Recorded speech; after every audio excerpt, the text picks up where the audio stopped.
Hello and welcome to our YouTube channel Omega classes.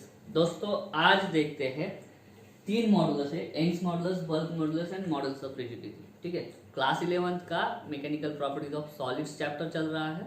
उसमें elasticity जो पढ़ रहे हैं हम, ठीक है, डेफिनेशन पढ़ा था इलास्टिसिटी का, प्लास्टिसिटी का, उसके बाद में स्ट्रेस है, स्ट्रेन है, और लास्ट वीडियो में पढ़ा था हुक्स लॉ।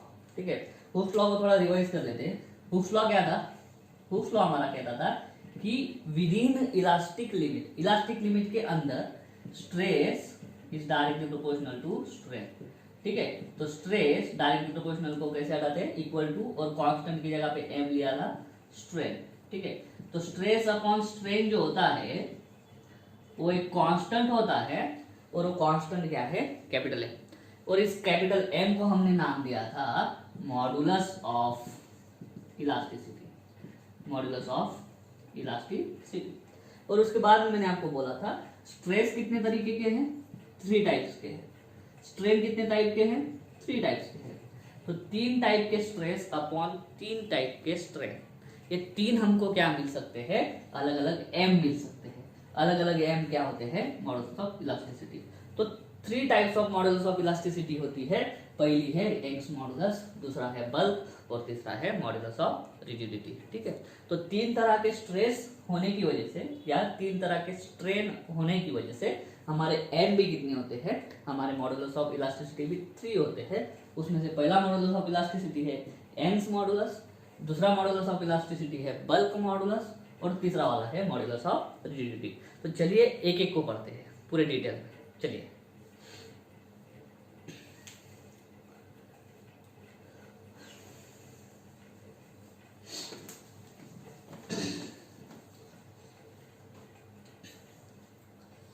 तो दोस्तों सबसे पहले जो है वो यंग्स मॉडुलस है। ठीक है, और यहाँ पे मैं पहले ही लिख देता हूँ आपको कि मेन क्या होगा, डायमेंशन क्या होगा, है ना, डिफॉर्मिंग फोर्स वगैरह। यहाँ पे सब क्या चल रहा है? डायमेंशन की बात चल रही है। ये लेंथ होगा, यहाँ पे वॉल्यूम होगा, और यहाँ पे शेप होगा। मैं बताता हूँ क्या है। ठीक है, हमने इलास्टिसिटी की डेफिनेशन पढ़ी है ना कि चेंज इन डायमेंशंस। ठीक है, डिफॉर्मिंग फोर्स जब लगता है तो डायमेंशन चेंज होते हैं। ठीक है, और डायमेंशन चेंज होता है, डिफॉर्मिंग फोर्स हटा दो, ओरिजिनल डायमेंशन आ जाएगा। ठीक है, तो यहाँ पे डायमेंशन के हिसाब से मॉडुलस बने हैं। जैसे हमने पढ़ा था tensile stress, tensile strain longitudinal, है ना, उसमें क्या चेंज होता था? लेंथ चेंज होता था। उसके बाद में दूसरा हमने पढ़ा था, क्या था वो? था वॉल्यूम स्ट्रेस। वॉल्यूम स्ट्रेस में क्या होता था? वॉल्यूम या साइज चेंज होता था, शेप वही रहता था। थर्ड वाला पढ़ा था हमने शियर स्ट्रेस। शियर स्ट्रेस में क्या होता था? हमारा शेप चेंज होता था, साइज या वॉल्यूम वही होता था। ठीक है, तो कुछ चीज में कुछ चीज चेंज होती थी, कोई कांस्टेंट होती थी, है ना, इस तरह से। टेंसाइल या लॉन्जिट्यूडिनल स्ट्रेस स्ट्रेन में क्या होता था? हमारा लेंथ चेंज होता था। क्या होता था? लेंथ चेंज होता था। वॉल्यूम स्ट्रेस में क्या होता था? हमारा वॉल्यूम या साइज चेंज होता था। और शियर स्ट्रेस में क्या होता था? हमारा शेप चेंज होता था। तो उस 3 टाइप्स के जो स्ट्रेस एंड स्ट्रेन है, उसकी वजह से 3 है हमारे ये मॉडुलस। तो इसकी यंग्स मॉडुलस की डेफिनेशन क्या होगी? सबसे पहले the modulus of elasticity, definition लिख लेते हैं। The modulus of elasticity related to the change in length. ये बहुत इंपॉर्टेंट है, change in length of the body of the solid. लिखेंगे बॉडी भी सॉलिड। ऐसा मॉडुलस ऑफ इलास्टिसिटी हम कैलकुलेट करेंगे, लेकिन कब कैलकुलेट होना चाहिए वो मॉडुलस ऑफ इलास्टिसिटी? जब डिफॉर्मिंग फोर्स हमारा क्या प्रोड्यूस करेगा? डिफॉर्मिंग फोर्स हमारा लेंथ में चेंज लाएगा। ठीक है, चेंज इन लेंथ होगा। ठीक है, ऑफ द सॉलिड, क्योंकि सॉलिड ही है जिसको हम बोल सकते हैं कि कुछ लेंथ है उसको। लिक्विड और गैसेस को कुछ लेंथ नहीं होती है। ठीक है, उसको अपनी खुद की लेंथ नहीं होती है, अपना खुद का साइज, सॉरी शेप नहीं होता है ना उनको। तो शेप नहीं होता है तो उसकी लेंथ भी हम कैलकुलेट नहीं कर सकते। ठीक है, change in length of the solid when the deforming force is applied to it. जब किसी सॉलिड पे हम डिफॉर्मिंग फोर्स लगाते हैं और वो डिफॉर्मिंग फोर्स अगर उस सॉलिड का लेंथ चेंज करता है, उस सिनेरियो में जो हम मॉडुलस ऑफ इलास्टिसिटी कैलकुलेट करते हैं, उस मॉडुलस ऑफ इलास्टिसिटी को हम बोलते हैं यंग्स मॉडुलस। ठीक है, इसमें क्या होगा? चलो एक कंपैरिजन वाइज पढ़ते हैं। इसमें क्या होगा? बल्क मॉडुलस में सेम लिखेंगे, the modulus of elasticity calculated when there is change in volume, volume मतलब क्या, size, change in volume of the body. अभी बॉडी में क्यों बोल रहा हूँ, क्योंकि साइज या वॉल्यूम है ना सबको होता है, सॉलिड को भी अपना साइज वॉल्यूम होता है, गैस को भी अपना साइज वॉल्यूम होता है, लिक्विड के मॉलिक्यूल को भी अपना साइज और वॉल्यूम होता है, ठीक है। तो यहाँ पे मैं बोलूंगा size of the body when the deforming force is applied to it. बाकी कुछ नहीं करना है, यहाँ पे चेंज इन लेंथ निकला है और यहाँ पे चेंज इन वॉल्यूम या साइज लिखना है। यहाँ पे क्या होगा थर्ड में, थर्ड में क्या लिखेंगे, the modulus of elasticity related to, the modulus of elasticity related to the change in shape. बस आगे तो लेके जाएंगे। अभी शेप किसको होता है, शेप सिर्फ और सिर्फ सॉलिड को होता है अपना खुद का, लिक्विड को अपना खुद का शेप नहीं होता है, जिस भी बर्तन में डाल दो उसका शेप ले लेगा, वही गैस के लिए है, ठीक है। तो change in shape of the solid और आगे as it is when the deforming force is applied to it, ठीक है। एक को ढंग से पढ़े, बाकी के अपने आप आ जाएंगे, बाकी के अपने आप आ जाएंगे। तो पहला क्या है definition, the modulus of elasticity related to the change in length of the solid when the deforming force is applied to it, that modulus is called as Young's modulus. Bulk modulus की definition क्या होगी, the modulus of elasticity related to the change in volume और size, change in volume और size of the body when the deforming force is applied to it, that is called as bulk modulus. यहाँ पे क्या होगा, modulus of elasticity related to the change in shape, body का क्या change होगा, shape change होगा, ठीक है, ऑफ द सॉलिड। सॉलिड क्यों, क्योंकि खुद का शेप किसको होता है, सॉलिड को। आगे as it is when the deforming force is applied to it, that is called as modulus of rigidity, ठीक है, समझ में आ गया होगा। चलिए अभी यहाँ पे लेंथ चेंज होगी, डिटेल में पढ़ते हैं, ठीक है। ये डेफिनेशन हो गया। मान लो कोई एक वायर है, मेटल वायर है, ठीक है, चल रहा, मान लो एक मेटल वायर है, ठीक है, उसको उसका एक जो एंड है वो ऐसा रिजिड सपोर्ट को बांध दिया। अब ये रेगुलर रहेगा, ठीक है, इस तरह से हमारी ये मेटल वायर है, उसका एक एंड हमने रिजिड सपोर्ट को लगा दिया, और दूसरे इसमें क्या है, ये पैन है, और पैन में हम क्या रखते जाएंगे, वेट रखते जाएंगे। क्या रखते जाएंगे, वेट। वेट रखना मतलब स्ट्रेस लगाना, क्या लगाना, स्ट्रेस।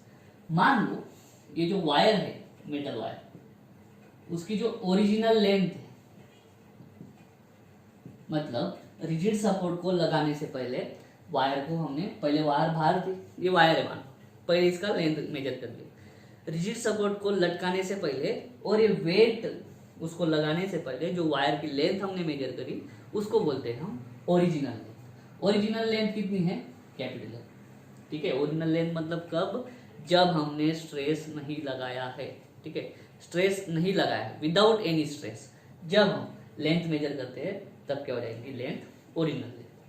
अभी क्या कर रहे हैं हम, वेट लगा रहे हैं, इस पैन में क्या रख रहे हैं हम, वेट रख रहे हैं, और वेट का फॉर्मूला क्या होता है, mg। अभी ये m मतलब मॉडुलस नहीं है, ये m मतलब मास है, ठीक है, मास, और उसको जब हम मल्टीप्लाई करते हैं एक्सेलरेशन ड्यू टू ग्रेविटी में, उसका जो कन्वर्जन किस में हो जाता है, वेट में हो जाता है, मास का कन्वर्जन वेट में, तो ये वेट हो गया। क्योंकि फोर्स जो है, फोर्स क्या होता है, वेट होता है, mass is not the force, ठीक है, mass into acceleration is the force. तो ये जो है g क्या है, एक्सेलरेशन नहीं है, एक्सेलरेशन ड्यू टू ग्रेविटी, तो mg पूरा फोर्स है, ठीक है। तो टेंसाइल या लॉन्जिट्यूडिनल स्ट्रेस का फॉर्मूला हमको मालूम है, टेंसाइल या लॉन्जिट्यूडिनल स्ट्रेस क्या है, force upon cross sectional area. कौन सा एरिया, क्रॉस सेक्शनल एरिया, ठीक है।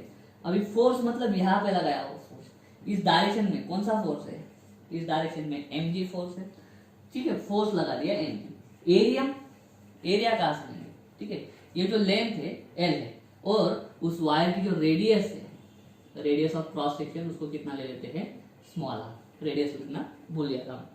मान लो इस ये जो क्रॉस सेक्शन है, इस क्रॉस सेक्शन का रेडियस कितना है, क्रॉस सेक्शन जो है वो सर्कुलर है, तो सर्कल का एरिया रेडियस कितना है, r। तो क्रॉस सेक्शनल एरिया क्या होगा, तो ये सर्कल का एरिया, ठीक है, ये सर्कल का एरिया, एरिया क्या फॉर्मूला क्या है एरिया का, पाई r square, cross sectional area का। तो ये आ गया टेंसाइल या लॉन्जिट्यूडिनल स्ट्रेस आ गया, ये फॉर्मूला लिख दिया हमने। नेक्स्ट, ये स्ट्रेस लगाने की वजह से क्या होगा, लेंथ इंक्रीज हो जाएगी। स्ट्रेस लगाने की वजह से खींचेगा ना, ये खींचेगा तो लेंथ इंक्रीज हो जाएगा। पहला एल था, उसमें कितना इंक्रीज हो गया, स्मॉल एल जितना इंक्रीज हो गया। मान लो पहले 5 मीटर था, बाद में 5.2 मीटर हो गया, तो एल कितना आएगा, 0.2 मीटर। कितने से बढ़ा, तो स्मॉल एल से। वही है, पहले एल था, अभी टोटल क्या हो गया, एल प्लस एल। तो यहाँ पे वर्ड समझो, एलोंगेशन या एक्सटेंशन। एलोंगेशन या एक्सटेंशन कितना हुआ, एलोंगेशन या एक्सटेंशन हुआ एल जितना, मतलब कितने से बढ़ा, 0.2 से बढ़ा, जिससे बढ़ा वो, ठीक है, 0.2 मीटर।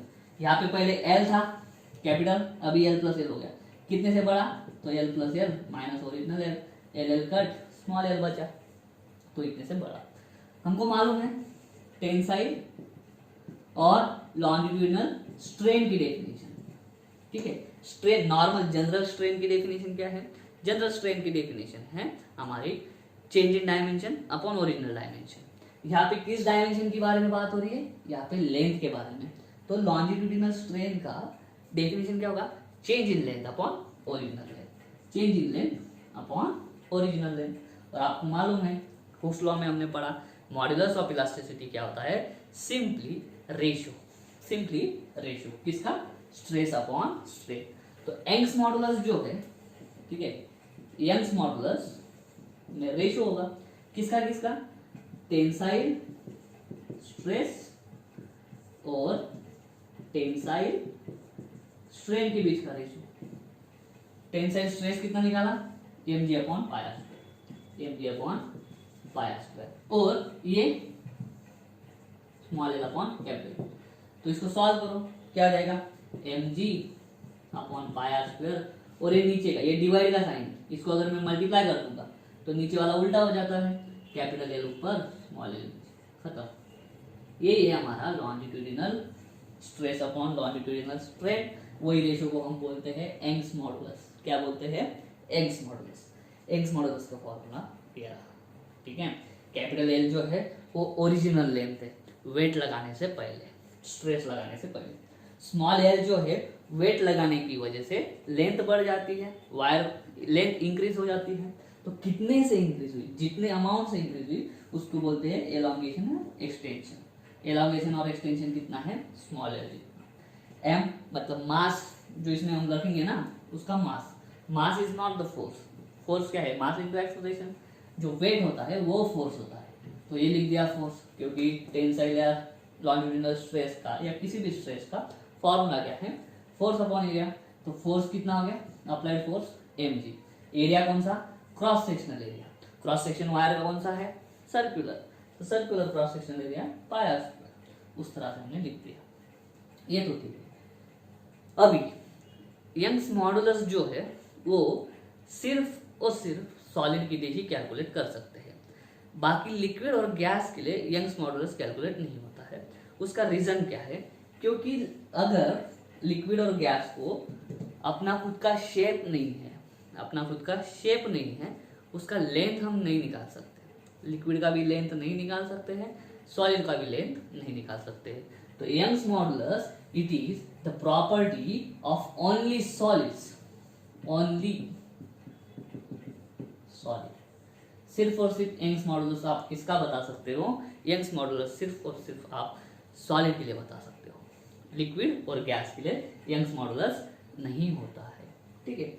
अभी यंग्स मॉडुलस क्या बताता है, ये जो यंग्स मॉडुलस है वो आपको क्या बताता है, सिंपली यंग्स मॉडुलस आपको बताता है कि वो जो मटेरियल है, ये वायर जिस मटेरियल से बनी है वो मटेरियल कितना अपोज करता है, अभी किस चीज को अपोज कर रहा है, जो एक्सटर्नल फोर्स लगा रहे हैं, जो एक्सटर्नल स्ट्रेस लगा रहे हैं, उस एक्सटर्नल स्ट्रेस को अपोज कर रहा है, ठीक है। क्योंकि वायर इलास्टिक है, वायर इलास्टिक होने के कारण क्या करेगा, हम जो एक्सटर्नल फोर्स लगाएंगे उसके अगेंस्ट इंटरनल रेस्टोरिंग फोर्स बनाएगा। इंटरनल रेस्टोरिंग फोर्स क्यों बनेगा, हमारे एक्सटर्नल फोर्स को अपोज करने के लिए, क्योंकि वायर क्या चाहती है, उसकी ओरिजिनल डायमेंशन से वो वापस चाहती है, ठीक है। इसके लिए वो इंटरनल रेस्टोरिंग फोर्स लगाएंगी हमारे एक्सटर्नल फोर्स को अपोज करने के लिए। तो जितना ज्यादा यंग्स मॉडुलस होगा, जितना ज्यादा यंग्स मॉडुलस होगा, उतना ज्यादा उस वायर का मटेरियल अपोज करेगा। क्या करेगा? अपोज करेगा या रेजिस्ट करेगा कि आप इस वायर की लेंथ चेंज नहीं कर सकते। मतलब कितना अपोजिशन हमारा मटेरियल हमको कर सकता है, किस चीज के लिए? लेंथ इंक्रीज या लेंथ चेंज करने के लिए। ठीक है, तो Young's modulus measures the opposition offered by the material of the wire. Material का यंग्स मॉडुलस ज्यादा, हमको ज्यादा मेहनत करनी पड़ेगी। मटेरियल का यंग्स मॉडुलस कम मेहनत में भी आराम से हम क्या कर सकते हैं? लेंथ इंक्रीज कर सकते हैं। जितना यंग्स मॉडुलस ज्यादा, उतना रेजिस्टेंस ज्यादा, उतना ज्यादा हमको मेहनत करना पड़ेगा उसको लेंथ इंक्रीज कराने के लिए। ठीक है, उम्मीद करता हूँ समझ में आ गया होगा। यंग्स मॉडुलस सिर्फ और सिर्फ हम इसके लिए कैलकुलेट कर सकते हैं, किसके लिए? सॉलिड के लिए, लिक्विड गैस के लिए नहीं। यहाँ पे यूनिट क्या होगा यंग्स मॉडुलस का? यहाँ पे लिखता हूँ, यंग्स मॉडुलस क्या है? Stress upon strain. ठीक है, इससे ही समझ लेना। ठीक है, स्ट्रेन को कोई यूनिट नहीं है, स्ट्रेस का जो यूनिट है, स्ट्रेस का जो डायमेंशन, वही यंग्स मॉडुलस का। ठीक है, चलो यूनिट डायमेंशन के बारे में एक साथ पढ़ेंगे सबका। ठीक है, कुछ नहीं, सारे तीनों का जो यूनिट है वो स्ट्रेस का यूनिट का जैसा ही है। ठीक है, क्योंकि स्ट्रेन जो है उसको यूनिट नहीं होता, तो स्ट्रेस का यूनिट यहाँ पे भी यंग्स मॉडुलस को भी स्ट्रेस का यूनिट होगा, इसको भी स्ट्रेस का यूनिट होगा, इसको भी स्ट्रेस का यूनिट होगा। और यूनिट क्या है? न्यूटन पर मीटर स्क्वायर या फिर पास्कल। न्यूटन पर मीटर स्क्वायर या फिर पास्कल, है ना, एक ही है। डायमेंशन भी सेम ही होंगे प्रेशर के। ठीक है, तो यूनिट और डायमेंशन के बारे में इतना ज्यादा हम बात नहीं करेंगे, स्ट्रेस के जो है वही है। ठीक है, यहाँ पे सेकंड, यहाँ पे कोई दिक्कत नहीं आनी चाहिए यंग्स मॉडुलस में। ठीक है, सेकंड, यहाँ पे क्या चेंज होगा बल्क मॉडुलस में? यहाँ पे वॉल्यूम चेंज होगा। क्या चेंज होगा? वॉल्यूम। लेंथ वायर लिया हमने, वॉल्यूम के लिए क्या लेंगे हम? जिसका सिग्निफिकेंस हम देख सकते हैं कि वॉल्यूम है उसको। ठीक है, मान लो एक रबर का बॉल लिया हमने, एक रबर का बॉल लिया, उसका इनिशियल वॉल्यूम कितना था? V था। अभी उस पर क्या किया? फोर्स लगाना स्टार्ट किया, uniform force from all the sides. अब uniform force from all the sides क्यों लगाना जरूरी है? वो भी जरूरी है। अगर कहीं किधर एक साइड से फोर्स ज्यादा हो गया और किसी दूसरे साइड से फोर्स कम हो गया, तो क्या होगा? जो इसका शेप है ना स्पेरिकल, वो शेप स्पेरिकल नहीं होगा, उसका शेप जो है वो चेंज हो जाएगा। ठीक है, तो ये ध्यान में रखना है बल्क मॉडुलस कैलकुलेट करते वक्त कि जब इस बॉडी को हम फोर्स लगा रहे हैं तो उसके सारे डायरेक्शंस में इक्वल फोर्स लगना चाहिए। अगर कहीं से अनइक्वल फोर्स लग गया तो फिर उसका शेप चेंज हो जाएगा। अगर शेप चेंज हो जाएगा तो फिर वो नहीं चलेगा। बल्क मॉडुलस में हमको क्या चाहिए? सिर्फ साइज चेंज हो, मतलब वॉल्यूम चेंज हो। ठीक है, शेप चेंज नहीं होना चाहिए, शेप चेंज नहीं होना चाहिए बल्क मॉडुलस में। ठीक है, तो इसलिए सारे डायरेक्शन से इक्वल फोर्स लगाना पड़ता है। तो टोटल फोर्स कैलकुलेट करना पड़ता है अपॉन टोटल एरिया कैलकुलेट करना पड़ता है ये वाला स्ट्रेस निकालने के लिए। तो total force upon total area क्या हो जाता है? प्रेशर। तो पहले इस स्फेरिकल बॉल के अंदर प्रेशर नहीं है क्या? तो पहले ऑलरेडी प्रेशर है उस पर। ठीक है, लेकिन हम बाहर से एक्स्ट्रा फोर्स लगा के क्या कर रहे हैं? हम प्रेशर को चेंज कर रहे हैं। पहले प्रेशर को हम चेंज कर रहे हैं। ठीक है, चलो लिखते हैं इसका। कौन सा एग्जांपल लिया हमने? Spherical ball. ठीक है, रबर बॉल है। ठीक है, उसको सब साइड से फोर्स लगा दिया। ठीक है, सब साइड से फोर्स लगा दिया और फोर्स अपॉन एरिया निकाला, कितना आता है? प्रेशर आता है। ठीक है, पहले इस पे कोई प्रेशर नहीं था क्या? पहले ऑलरेडी प्रेशर था, एटमॉस्फेरिक प्रेशर वगैरह जो बात करते हैं हम। ठीक है, लेकिन हमने एक्स्ट्रा फोर्स लगाया। क्या लगाया हमने? Extra force. एक्स्ट्रा फोर्स लगाने से एक्स्ट्रा प्रेशर जो बढ़ा एक्सटर्नल फोर्स की वजह से, डिफॉर्मिंग फोर्स जब हम बात करते हैं तो डिफॉर्मिंग फोर्स कौन सा होता है? External deforming force. ठीक है, तो एक्सटर्नल डिफॉर्मिंग फोर्स की वजह से एक्स्ट्रा प्रेशर कितना बना? डीपी जितना बना। तो हमको मालूम है, तो यही क्या होगा? वॉल्यूम स्ट्रेस क्या होता है? वॉल्यूम स्ट्रेस क्या होगा? Force upon area. ऑलरेडी पहले फोर्स है, एटमॉस्फेरिक फोर्स वगैरह। ठीक है, लेकिन एक्स्ट्रा फोर्स, तो ये जो है फोर्स अपॉन एरिया, ये एक्स्ट्रा फोर्स लगने वाला किसी पे? उसी एरिया पे, तो एक्स्ट्रा प्रेशर कितना हो जाएगा dp, बॉल पे लगने वाला, स्फेरिकल बॉल पे लगने वाला एक्स्ट्रा प्रेशर कितना होगा dp, सब साइड से लग रहा है। इसकी वजह से क्या होगा, बॉल का जो शेप है, सॉरी जो साइज है, वो साइज छोटा हो जाएगा, ये भी स्फीयर ही मान के चलो, ठीक है। तो पहले वॉल्यूम ज्यादा, अभी दबने की वजह से साइज छोटा हो गया, वॉल्यूम छोटा हो गया, ठीक है। पहले वॉल्यूम v था, अभी क्या हो गया v माइनस dv। तो चेंज इन वॉल्यूम कैसे निकालोगे, change in volume final minus initial, final क्या है v माइनस dv, इनिशियल क्या था v था, v कट माइनस dv, ठीक है। अभी माइनस यही बताते रहा है अपने को कि वॉल्यूम चेंज हुआ, मतलब वॉल्यूम यहाँ पे क्या हो रहा है, कम हो रहा है। अगर dv पॉजिटिव आता, अगर ये पॉजिटिव होता तो dv पॉजिटिव आता, dv पॉजिटिव आता मतलब वॉल्यूम बढ़ रहा है। तो माइनस साइन जो है वो हमको क्या बता रहा है कि वॉल्यूम प्रेशर की वजह से वॉल्यूम कम हो रहा है, ठीक है। लेकिन हमें इसमें बल्क मॉडुलस में कुछ भी मतलब माइनस या प्लस से कोई लेना देना नहीं है, बढ़ा तो कितने से बढ़ा, कम हुआ तो कितने से कम हुआ, उतना ही देना है। तो चेंज इन वॉल्यूम को हम इसमें मॉड में डाल देंगे, इसको कितना लिख देंगे dv, कितने से कम हुआ, ऐसे बोल सकते हैं ना, -3 बोलने से अच्छा है कि 3 से कम हुआ, 3 से कम हुआ, तो इतने से क्या हो गया, वॉल्यूम कम हो गया। अभी बल्क मॉडुलस क्या लिखेंगे, volume stress upon volume strain, क्योंकि मॉडुलस ऑफ इलास्टिसिटी की डेफिनेशन क्या है, स्ट्रेस अपॉन स्ट्रेन। बल्क में क्या हो जाएगा, वॉल्यूम स्ट्रेस हमने निकाला कितना आया dp, वॉल्यूम स्ट्रेन हमने निकाला, हाँ अभी स्ट्रेन कैसे निकालेंगे, स्ट्रेन निकालना रहेगा ना, तो यहाँ पे स्ट्रेन कैसे निकालते हैं मैं बताता हूँ, लिखूंगा कहाँ पे, ठीक है। चलो यहाँ पे लिख के बताता हूँ, वॉल्यूम स्ट्रेन क्या हो जाएगा, change in dimension upon original dimension. Change in dimension यहाँ पे क्या है, change in volume, change in volume, कितने से वॉल्यूम चेंज हुआ dv से, ओरिजिनल वॉल्यूम कितना था v, बस यहाँ पे लिख दो change in volume upon original volume, ये अपॉन का अपॉन क्या हो जाता है ऊपर, तो बल्क मॉडुलस कितना आ जाएगा, ये v ऊपर आ जाएगा v dp बाय dv, खत्म।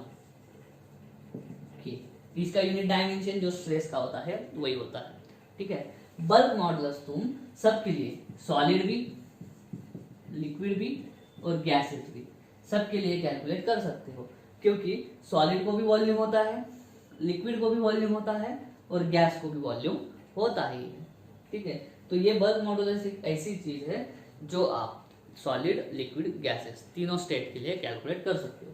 यंग्स मॉडुलस सिर्फ और सिर्फ सॉलिड के लिए कैलकुलेट होता है, बल्क मॉडुलस तीनों के लिए कैलकुलेट हो जाता है, ठीक है। इसका यूनिट डायमेंशन के बारे में बात करने की जरूरत नहीं, जो स्ट्रेस का है वही है। अभी बल्क मॉडुलस का एक रेसिप्रोकल भी है, सिर्फ ध्यान में रखो, उसको बोलते हैं कॉम्प्रेसिबिलिटी। बल्क मॉडुलस का एक रेसिप्रोकल है, उस रेसिप्रोकल को बोलते हैं कॉम्प्रेसिबिलिटी। उसको k से उसको डिनोट किया जाता है, एक बार देख लेते हैं, गलत अगर यूज कर लूंगा, उसको नोटेशन ही नहीं है आपके बुक में, ठीक है। कॉम्प्रेसिबिलिटी बल्क मॉडुलस का रेसिप्रोकल, तो 1/k, 1/k। कॉम्प्रेसिबिलिटी जो है बल्क मॉडुलस जो है आपका k है, उसका रेसिप्रोकल कर दो, आपको क्या मिल जाएगा, कॉम्प्रेसिबिलिटी मिल जाएगा। तो यूनिट और डायमेंशन भी क्या हो जाएंगे, उल्टे हो जाएंगे, ठीक है।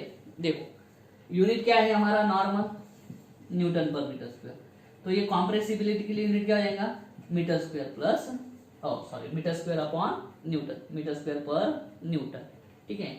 डायमेंशन क्या है हमारे स्ट्रेस के, L-1 m1 T-2, लेकिन कॉम्प्रेसिबिलिटी के लिए क्या हो जाएगा, माइनस का प्लस और प्लस का माइनस, L1 m-1 और T2 हो जाएगा, सही ना। फोर्स का क्या होता है L1 m1 T-2, ठीक है।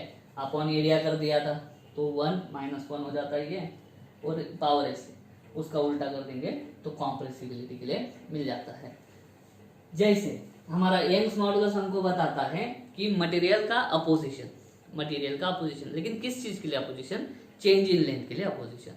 यहाँ पे भी क्या है, मटेरियल का अपोजिशन। बल्क मॉडुलस मतलब उस मटेरियल का अपोजिशन। स्फेरिकल बॉल जिस मटेरियल से बना है उस मटेरियल का अपोजिशन। अभी किस चीज के लिए अपोजिशन? वॉल्यूम चेंज नहीं होने देगा।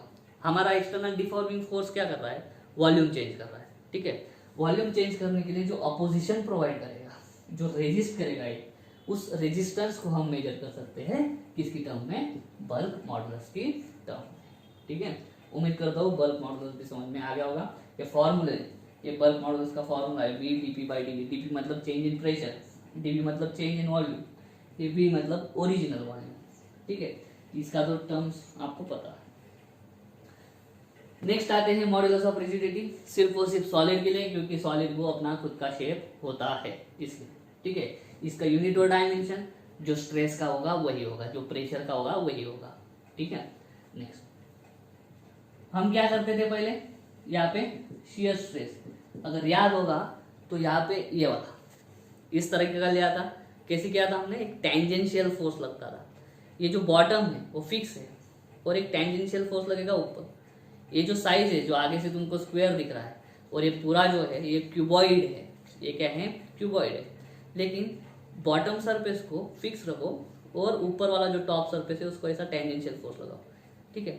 तो जो स्क्वायर दिख रहा था सामने से वो रोम्बस हो जाएगा और ये जो नया शेप है इसको बोलते हैं पैरेललोपिप्ड। इसको बोलते हैं पैरेललोपिप्ड। जो ऊपर वाला सरफेस है, जो ऊपर वाला फेस है, उसका लैटरल डिस्प्लेसमेंट होता है। उसका लैटरल डिस्प्लेसमेंट मतलब वो अपनी जगह से थोड़ा सा हिल जाता है, ठीक है। तो उसको जो हिलने के लिए जो फोर्स है वो फोर्स अपॉन वो वाला एरिया जिस सरफेस पे फोर्स लग रहा है उस सरफेस का क्रॉस सेक्शनल एरिया, उसको हम बोलते थे शियर स्ट्रेस। और उसका कोई अलग से फॉर्मूला नहीं है। ये टेंजेंशियल फोर्स अपॉन जिस एरिया पे लग रहा है, उस जिस फेस पे लग रहा है उस फेस का सरफेस एरिया, ठीक है, फोर्स अपॉन एरिया। उसके बाद में हमने ट्राई किया था शियर स्ट्रेन पढ़ना। अभी शियर स्ट्रेन में क्या हुआ था हमारा? पहले हमारा ये सरफेस ऐसा था, सही है। इसको स्क्वायर पकड़ के चलो, नहीं भी दिख रहा है तो भी, ठीक है। फोर्स लगाया था टेंजेंशियल, इसकी वजह से ऊपर वाला थोड़ा सा ऐसा शिफ्ट हो गया। अभी शिफ्ट वाला निकाल रहा हूँ, ये शिफ्ट हो गया, ठीक है, ये शिफ्ट हो गया इस तरह से, है ना, इस तरह से। जो डॉटेड है बॉटम तो वही रहेगा, बॉटम इसलिए मैंने डार्क निकाला, ठीक है। तो ये जो है इतना पोर्शन और ज्यादा निकाल दिया मैंने इधर, ये जितना होगा उतना ही ये भी होगा, ठीक है। ऐसा नहीं कि उधर ज्यादा इधर कम निकाला, नहीं। ये डेल्टा एल होगा और ये एल होगा, ठीक है। और ये जो होगा वो क्या होगा? थीटा होगा। हमको एक चीज मालूम है, अगर theta is very very small, ऐसा लिखते थे हम, है ना, theta is very very small and measured in radian, तो हम लिखते थे sine theta is approximately equal to theta. और साइन थीटा क्या होता था? Opposite upon hypo. अब यहाँ पे ढंग से ये थीटा है, इसका अपोजिट ये क्या मान लिया हमने? डेल्टा है, डेल्टा है। हाइपो क्या होगा? अभी अगर पाइथागोरस का बात करेंगे तो आप सोचोगे कि ये डॉटेड जो है वो बड़ी होगी, है ना, इसको 90 अगर माना, ये डॉटेड जो है वो बड़ी होगी, ये जो है वो छोटी होगी। लेकिन ऐसा नहीं है, दोनों बॉडी जो है वो एक ही है, ठीक है।